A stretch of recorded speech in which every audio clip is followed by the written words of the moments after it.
और इस बीच बड़ी खबर उत्तराखंड में मूसलाधार बारिश का असर। मूसलाधार बारिश से उफान पर आई नदियां। तो टिहरी में आपदा के बाद हालात बेहद जर्जर। आपदा से बिजली और पेयजल संकट गहराया। तो बारिश से उफान पर नदी नाले हैं।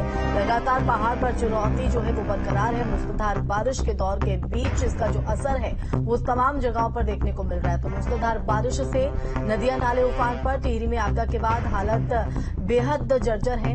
ऐसे में जो लोग वहां पर फंसे हुए हैं उनको सुरक्षित जगह पर पहुंचाने की कवायद जारी है। तो आपदा से बिजली और पेयजल संकट भी कई इलाकों में गहराता हुआ नजर आ रहा है।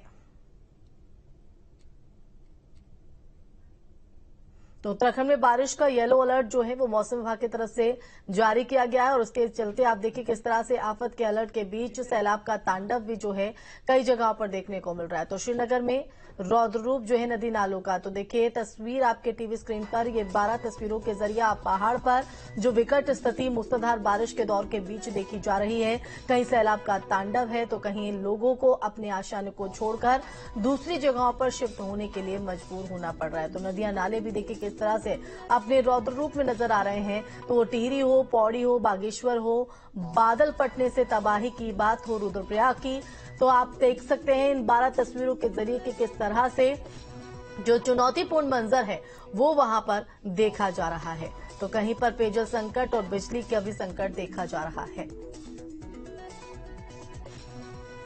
वहीं टिहरी में आपदा से बचाव के लिए गई राहत टीम का एक सदस्य गदेरी में बह गया। स्वास्थ्य विभाग के बृजमोहन बुढ़ाकेदार में एक गदेरी की चपेट में आ गए, जिनकी लगातार तलाश की जा रही, लेकिन अभी तक सुराग नहीं लग सका है। बता दें कि राहत बचाव के लिए घनसाली पुलिस, एसडीआरएफ, राजस्व प्रशासन और स्वास्थ्य विभाग की टीम गंवाली गांव गई थी। क्या घटना हुई प्रधान जी? यहाँ पर एक आदमी बह गया है स्वास्थ्यकर्मी, और तमाम गांव का जो रास्ता था ये जो है जाने के लिए जो है रास्ता नहीं है। अपने गांव जाना था, जाना कैसे यहाँ रास्ते नहीं है। नदी बढ़ गई है। यहाँ पर स्वास्थ्यकर्मी था, कर्मचारी था, यहाँ पे सफाई लग रहा उनका डूब गए। वहीं हल्द्वानी और जिला मुख्यालय को जोड़ने वाला हैड़ा खान और सिमलिया मोटर मार्ग लैंडस्लाइड के प्रभावी जोन में है। पहाड़ दरकने से आए दिन रास्ता बाधित होता है, जिससे 200 गांव का संपर्क मुख्यालय से टूट जाता है। ऐसे में प्रशासन के सामने वैकल्पिक मार्ग के अलावा कोई दूसरा रास्ता नहीं है। दीपक रावत ने वैकल्पिक मार्ग तलाशने के लिए स्थलीय निरीक्षण किया और लोक निर्माण विभाग के अधिकारियों को जरूरी दिशा निर्देश दिए।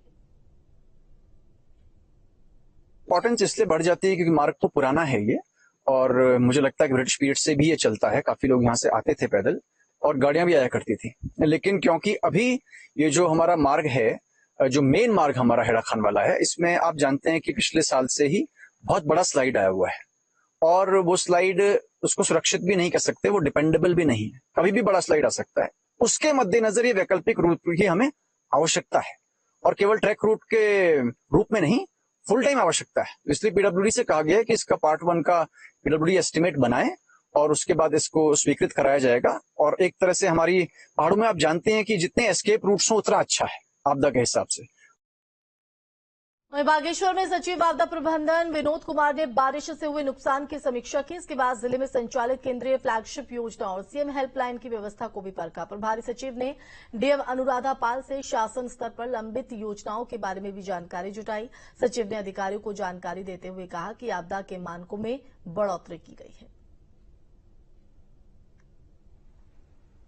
वहीं नैनीताल में पूर्व सीएम हरीश रावत ने निकाय चुनाव को लेकर सरकार को घेरा। साथ ही केदारनाथ उपचुनाव में जीत का